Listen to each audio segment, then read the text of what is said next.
The massive Zalthian probe drifted silently through the darkness of space, its sensors sweeping across star systems like a mechanical predator hunting for prey. For 3 months, it had found nothing but dead rocks and gas giants. Then something changed. The probe's computers began chirping with excitement as they detected something unusual around a small yellow star. Captain Rothkahn was drinking his morning stimulant when the alert reached his command ship. The holographic display showed a blue and green marble spinning peacefully in the void.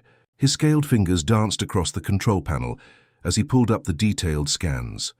Water, oxygen, and most interesting of all, clear signs of intelligent life. The readings made him pause. These creatures had split the atom less than a century ago, yet their technology was advancing at an alarming rate. They had primitive rockets, basic computers, and were just beginning to reach beyond their own atmosphere. According to Zalthian military doctrine, this made them a Class 7 emerging threat. Meanwhile, billions of miles away on Earth, Commander Min-ho sat in the cramped control room of Deep Space Station Alpha. The facility was hidden deep in the mountains of South Korea, one of humanity's most secret listening posts. For the past week, his instruments had been picking up strange signals from the outer solar system. The energy patterns were unlike anything in their databases. Min-ho rubbed his tired eyes and double-checked the readings for the 100th time. The signals were definitely artificial, showing clear signs of intelligent design, but when he reported his findings to headquarters, his superiors just laughed. Probably just interference from that new satellite network, his commanding officer had said with a dismissive wave. Run a diagnostic and stop wasting everyone's time with ghost signals. But Min-ho knew better.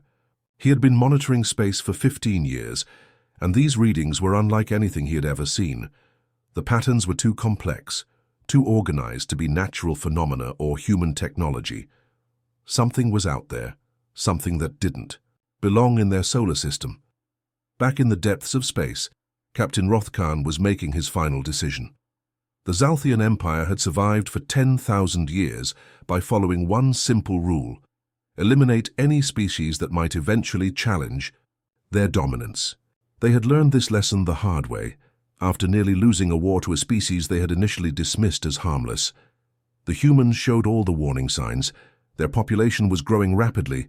Their technology was advancing at an exponential rate.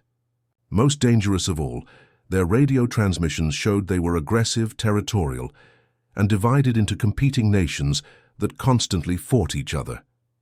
History had taught the Zalthians that such species either destroyed themselves or became incredibly dangerous to everyone around them. Rothkahn began composing his report to the High Command.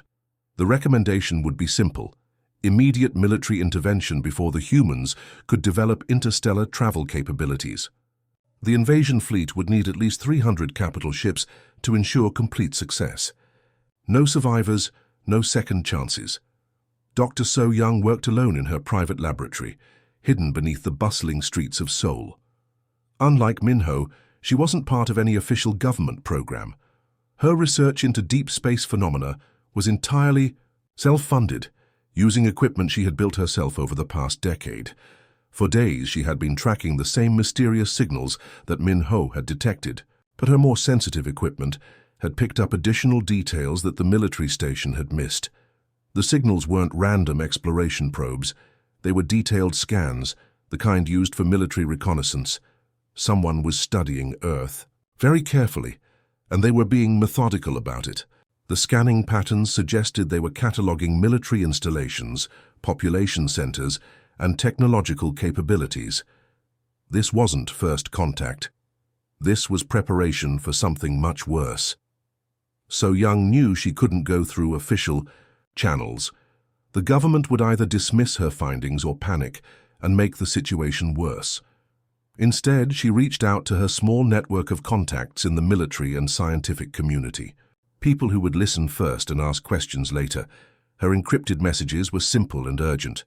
Unknown hostile forces were conducting detailed surveillance of Earth. Military intervention was likely imminent. Prepare accordingly. As Captain, Rothkahn's probe completed its final scans and began its journey back to the Zalthian fleet. Neither side fully understood what was about to unfold.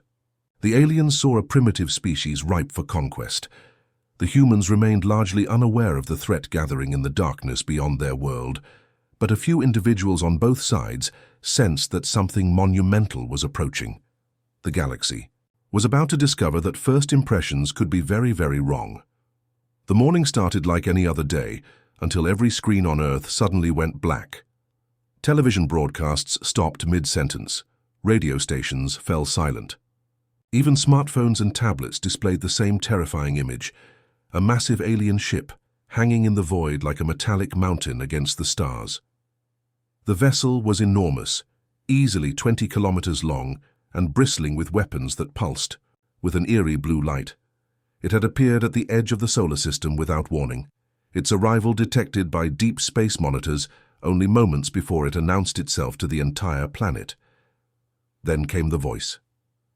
It spoke in perfect English, Chinese, Spanish, Arabic, and dozens of other languages simultaneously, somehow knowing exactly which language each listener needed to hear. The tone was cold and mechanical, devoid of any emotion or mercy. Inhabitants of the third planet, you have been judged a potential threat to galactic stability. You have 72 hours to surrender unconditionally. Disarm all military forces, cease all space activities, prepare for occupation. Resistance will result in complete planetary sterilization. The message lasted exactly 30 seconds. Then, as if to prove they meant business, something incredible happened in orbit above Earth. The abandoned Harmony space station, which had been drifting empty for 2 years, simply vanished in a flash of brilliant light. No explosion, no debris. One moment it was there, the next it was gone. Dr. So Young watched from her hidden laboratory as panic erupted across the planet. News channels that had managed to restore their broadcasts showed crowds gathering in major cities, some praying, others rioting. The stock markets crashed within minutes. Airlines grounded all flights as people realized nowhere on Earth was safe. But while the public panicked, something else was happening behind closed doors. In secure bunkers around the world, military leaders were receiving very different kinds of messages. General Park sat in the deepest level of the Pentagon's sister facility in Seoul, reading reports that most people would never see. For years, a small group of military officials and scientists had been preparing for exactly this scenario, not because they expected alien invasion, but because they understood that any advanced civilization that found Earth would likely see humanity as a threat to be eliminated. The preparation had begun decades ago, hidden under the cover of routine, military exercises and scientific research. While the public thought humanity was still struggling to maintain a space station, the truth was far different. Secret facilities had been built throughout the solar system, camouflaged to look like asteroids or space debris. General Park activated the emergency protocols that had been tested in secret for 20 years. Around the world, his counterparts were doing the same. Underground factories that officially didn't exist began powering up. Weapon systems that used technology far beyond what the public knew about came online. The aliens had made one crucial mistake. They had assumed that humanity's public technology represented their actual capabilities. They had no idea that humans had learned long ago to keep their most dangerous secrets hidden. President Kim received the briefing in her secure bunker beneath the Blue House. The information was staggering. Humanity possessed weapons that could crack planets. They had ships that could travel faster than light. Most importantly, they had been watching the aliens approach for weeks through sensor networks that officially didn't exist. The Zalthian Empire had been studying Earth for months, but they had only seen what humanity wanted them to see. Every scan, every probe, every reconnaissance mission had been carefully detected and allowed to proceed. The aliens thought they were gathering intelligence, but they were actually being fed carefully prepared misinformation. As the 72-hour deadline approached, world leaders gathered in emergency sessions that were broadcast live across the planet. The public saw desperate politicians arguing about surrender terms and evacuation plans. They had no idea that these same leaders were actually coordinating the largest military operation in human history. The aliens monitored Earth's communications, satisfied that their ultimatum was having the desired effect. They saw the chaos, the fear, the apparent desperation of a primitive species facing inevitable doom. They prepared for humanity's surrender, already planning how to divide Earth's resources among their colonies. Then came the response they never expected. "They're toying with us," he realized with growing dread. "This isn't even their full strength." Captain Sujin's fleet moved through the alien formation like a pack of wolves hunting wounded prey. Each human ship seemed to know exactly where. The enemy would try to run next, cutting off escape routes before the aliens even thought to use them. It was as if humanity could see the future itself. The Zolthians tried every desperate tactic they knew. Some ships attempted to ram the human vessels, only to watch their targets phase out of existence at the last second. Others tried to overload their reactors in suicide attacks, but found their systems mysteriously shutting down before they could complete the process. "Surrender," came another broadcast from the human fleet. "Power down your weapons and prepare to be boarded. You have 30 seconds to comply." Captain Rothkan looked around his ruined bridge, seeing the fear in his crew's eyes. These were warriors who had conquered dozens of worlds, veterans of countless battles against primitive species. Now they cowered like children facing something beyond their comprehension. The 30 seconds passed in terrified silence. When the human boarding parties arrived, they came through the hull itself, somehow passing through solid metal as if it were air. The soldiers wore armor that seemed to shift and flow like liquid, and their weapons hummed with energy that made the aliens' scales crawl with primitive fear. But the humans didn't come as conquerors. They came as something far more unsettling. "Liberators. You're not prisoners," Captain Sujin announced as she stepped onto Rothkan's bridge. "You're refugees. Your empire sent you to die against an enemy you never understood. We're offering you something your leaders never gave you, a choice." The surviving Zalthians found themselves faced with an impossible reality. The species they had come to exterminate was now offering them protection from their own government. Humanity had revealed itself not as primitive victims, but as something the galaxy had never seen before, a species that fought not just to survive, but to save. Everyone else as well. The hunt was over, but the real war was just beginning. 6 months had passed since the failed invasion of Earth, and the Zalthian High Command was growing desperate for answers. Their mighty war fleet had simply vanished into the void around the small blue planet. No distress signals, no final battle reports. Nothing but silence from 300 of their finest warships. Emperor Zethkul paced anxiously in his throne room, his scaled hands clasped behind his back as he stared out at the stars. The Empire had built its reputation on swift, brutal conquests of primitive worlds. News of their failure at Earth was already spreading through the outer colonies, and some systems were beginning to question Zalthian authority. Then the transmission arrived. The message came through on every communication channel simultaneously, just as the humans had done during their defiant response months earlier. But this time, the content was far more shocking than anyone could have imagined. The transmission showed the bridge of Captain Rothkan's flagship, but everything had changed. The ship's interior had been completely rebuilt using technology that gleamed like liquid starlight. Human and Zalthian crew members worked side by side at control stations, their cooperation so natural it seemed they had been allies for years rather than enemies for centuries. Captain Rothkan himself stood at the center of the bridge, but he looked nothing like the proud warrior who had led the invasion force. His posture was relaxed, his expression peaceful in a way that seemed impossible for a Zalthian military officer. When he spoke, his words carried a conviction that chilled the Empire's leadership to their cores. "My fellow Zalthians," he began, his voice steady and clear, "I stand before you not as a prisoner, but as someone who has finally seen the truth.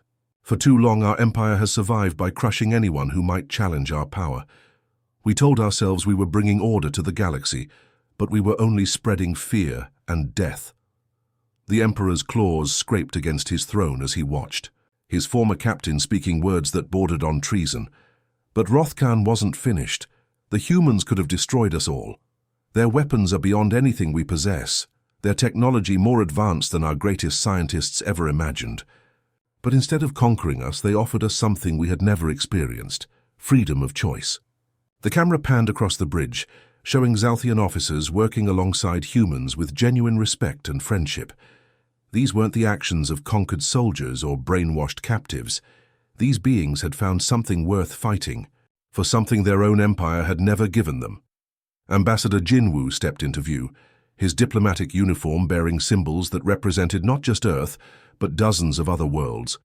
His presence commanded attention without the need for weapons or threats, the mark of someone who led through inspiration rather than fear. "People of the galaxy," Jinwoo began, his words translated into hundreds of languages simultaneously. "Earth extends its protection to any species that chooses to stand with us. We do not seek to build an empire or demand tribute. We offer alliance based on mutual respect and shared values." He gestured to the mixed crew around him, humans and aliens working together as equals. "The Zalthians who chose to join us have found homes throughout our territories. They are not subjects or servants, but partners in building a better future for everyone." The Emperor's communications officer interrupted with urgent reports flooding in from across the Empire. Long-range sensors were detecting massive human fleets patrolling former Zalthian territories. But these weren't invasion forces. They were protection fleets, defending worlds that had declared independence from the Empire's rule. Jinwoo's message continued with devastating clarity. "Any government that rules through fear and oppression will find humanity standing against them. Any species that seeks freedom and peace will find humanity standing beside them. The age of galactic empires built on conquest and terror ends today." The transmission showed footage of human ships arriving at dozens of worlds simultaneously. But instead of the expected scenes of bombardment and destruction, the images showed celebrations. Entire populations were welcoming the human fleets as liberators, throwing off the chains of Zalthian rule with joy and relief. On world after world, the pattern was the same. Humans would arrive, offer protection and alliance, then help establish free governments chosen by the people themselves. No demands for tribute, no installation of puppet rulers, just the simple promise that these worlds would never again live in fear of imperial conquest. The Emperor realized with growing horror that his empire was collapsing from within. The humans hadn't needed to fire a single shot at most Zalthian worlds. They had simply offered something better, and entire systems were abandoning the Empire voluntarily. Captain Rothkhan's final words struck like a dagger to the heart of everything the Zalthians had believed about themselves. "To my former comrades still serving the Empire, you have a choice. Continue following orders that bring only death and suffering, or join us in building something worthy of the galaxy's greatest civilizations." As the transmission ended, emergency reports continued pouring in. Human patrol fleets were establishing defensive positions around hundreds of former Zalthian colonies. The message was unmistakable. These worlds were now under Earth's protection, and any attempt to reclaim them would meet the same fate as the invasion fleet. The galaxy had found new protectors, and they fought not for conquest, but for the radical idea that every species deserved the right to determine its own destiny. At exactly 71 hours and 59 minutes after the ultimatum, every communication device on Earth activated once again. This time the message came from humanity. President Kim's voice was calm, steady, and absolutely certain as she delivered Earth's official response to the alien demand. The word echoed across every frequency, in every language, reaching not just the alien vessel, but broadcasting out into deep space for any other listening ears to hear. It was humanity's first official message to the galaxy, and it carried the weight of an entire species' defiance. Never. The aliens had expected fear. They had expected pleading or desperate negotiations. Instead, they received something they had never encountered before: absolute, unwavering refusal to submit. In that single word, humanity had declared that they would rather face extinction than surrender their freedom. The countdown to war had begun. The Zalthian war fleet emerged from hyperspace like a swarm of mechanical locusts, their ships arranged in perfect formation against the backdrop of stars. Captain Rothkhan stood on the bridge of his flagship, watching the blue marble of Earth grow larger on his view screen. 300 of the Empire's finest warships had answered the call, each one capable of destroying entire cities with a single blast. The fleet's sensors immediately began scanning Earth's orbital space, cataloging the pathetic defenses that humanity had managed to cobble together. A few dozen outdated satellites, some primitive space stations, and what appeared to be early warning systems that belonged in a museum. The humans had clearly spent their final hours launching everything they could into orbit, but it was like bringing stones to fight plasma cannons. "Pitiful," muttered Commander Veltar as he reviewed the tactical display. "These creatures are even more backward than our initial scans suggested. This will be over in minutes." Admiral Lee watched the alien fleet approach from her hidden command center buried deep inside what appeared to be a large asteroid. For months, she had been coordinating humanity's real preparations while maintaining the illusion that Earth's defenses were as primitive as they appeared. The asteroid around her wasn't natural at all, but rather one of dozens of massive battle stations that had been constructed in secret over the past 20 years. The deception had been perfect. Every probe the aliens had sent, every scan they had conducted, had been carefully managed to show them exactly what humanity wanted them to see. Old satellites were left visible, while advanced defense platforms were hidden behind stealth technology that made them invisible to Zalthian sensors. Colonel Hahn activated his weapon systems from another hidden position near Mars. What the aliens had dismissed as a routine scientific research station was actually the control center for humanity's most devastating surprise. The primitive rockets that humans supposedly used for space exploration were actually the delivery system for weapons that could tear holes in space itself. The Zalthian fleet moved into attack formation, confident in their overwhelming superiority. Their plan was simple: destroy any orbital defenses, then bombard the planet's surface until nothing remained alive. They had done this to dozens of worlds before, and it never took more than a few hours. Captain Rothkan was about to give the order to begin the bombardment when something impossible happened. The empty space around his fleet suddenly came alive with weapons fire. Massive energy beams emerged from what had appeared to be ordinary asteroids. Hidden battle stations decloaked all around them, revealing defensive positions that shouldn't have existed. "Impossible," Rothkan whispered as his tactical display exploded with red warning indicators. "Our scans showed nothing but primitive technology." The first wave of human attacks caught the alien fleet completely off guard. Ships that had been built to terrify primitive civilizations found themselves facing weapons that could slice through their armor like paper. The Zalthians had brought overwhelming force to crush a backward species, but they had walked straight into the most sophisticated trap in galactic history. Admiral Lee smiled grimly as she watched the alien formation break apart in confusion. Each hidden battle station had been positioned with mathematical precision, creating overlapping fields of fire that gave the enemy nowhere to run. The humans had turned their entire solar system into a killing field, and the aliens had sailed right into the center of it. Colonel Hahn's weapons fired from their hidden position near Mars, sending projectiles that traveled faster than light itself.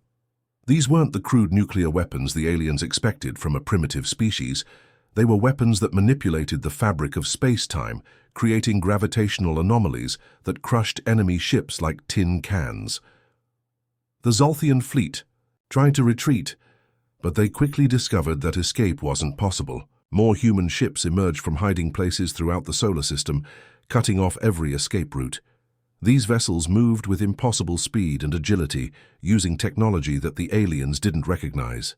Captain Rothkan watched in horror as his mighty fleet was systematically destroyed by an enemy that supposedly hadn't even mastered interstellar travel.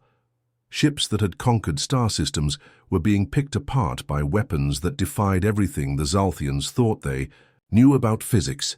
"Send a message to the High Command," he ordered desperately. "Tell them we were wrong about the humans. Tell them this species is far more dangerous than we ever imagined." But his communications officer shook his head in terror. "Sir, they're jamming all our frequencies. We can't reach anyone outside the system." The trap was complete. Humanity had not only prepared for this attack, they had ensured that news of their true capabilities wouldn't reach the rest of the galaxy until they were ready.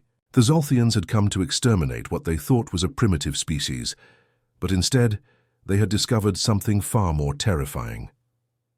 Within the first 10 minutes of battle, Half the alien fleet had been destroyed or disabled.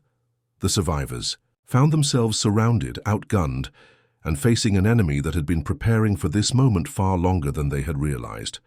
The hunters had become the hunted, and humanity was just getting started. The remaining Zalthian ships scattered. Like frightened animals, their once proud formation now a chaotic mess of desperate vessels fleeing for their lives. Captain Rothken's flagship limped away from Earth's orbital space, its hull scarred and smoking, from weapons that shouldn't have existed. Behind him, the wreckage of 200 warships drifted in the void, a graveyard of alien technology that had proven utterly useless against humanity's hidden arsenal. "Jump to hyperspace now," Rothkan screamed at his navigation officer. The surviving ships began opening portals to escape Earth's solar system, expecting to find safety in the vast emptiness between stars. They had always been the predators, the ones who hunted down fleeing enemies. The idea that they might become prey had never occurred to them. But as the alien ships entered hyperspace, something impossible happened. Human vessels were already waiting for them. Captain Su-jin stood on the bridge of her sleek black warship, watching the alien fleet stumble into their second trap of the day. Her ship didn't look like anything the Zalthians had ever seen. It was smooth and organic-looking, more like a living creature than a machine. When it moved through hyperspace, it seemed to bend reality around itself. "Target the lead vessel," she ordered calmly. "Send them our message." The transmission reached every surviving Zalthian ship simultaneously, broadcast on frequencies that cut through their communication, jamming like a knife through silk. Su-jin's voice was cold and precise, carrying the weight of humanity's true nature. "You wanted to see our capabilities. This is only the beginning." The human pursuit fleet emerged from hyperspace like ghosts materializing from another dimension. There were only 50 ships compared to the hundreds that had attacked Earth, but each one moved with deadly purpose. They appeared from angles that made no sense, coming from directions that shouldn't have existed in three-dimensional space. Captain Rothkan stared at his tactical display in growing horror. The human ships were using some kind of technology that allowed them to fold space around themselves, appearing and disappearing at will. His weapons couldn't lock onto targets that seemed to exist in multiple locations at once. "How is this possible?" his weapons officer whispered. "Our intelligence said they barely had chemical rockets. These ships are using technology we don't even understand." The truth was beginning to dawn on the surviving aliens. Earth's primitive appearance had been a carefully constructed lie, while the Zalthians had spent centuries expanding their empire. Through brute force, humanity had been developing something far more dangerous, the ability to deceive their enemies completely. The human ships struck with surgical precision. They didn't waste energy destroying every enemy vessel outright. Instead, they systematically disabled the Zalthian fleet's most dangerous weapons, leaving the ships crippled but not destroyed. It was a message more terrifying than total annihilation. "We could kill you all, but we're choosing not to." Commander Veltar watched helplessly as his ship's main engines went offline after a single precise shot from a human vessel. The weapon had somehow passed through their shields without triggering any defensive systems, as if it existed in a different dimension entirely.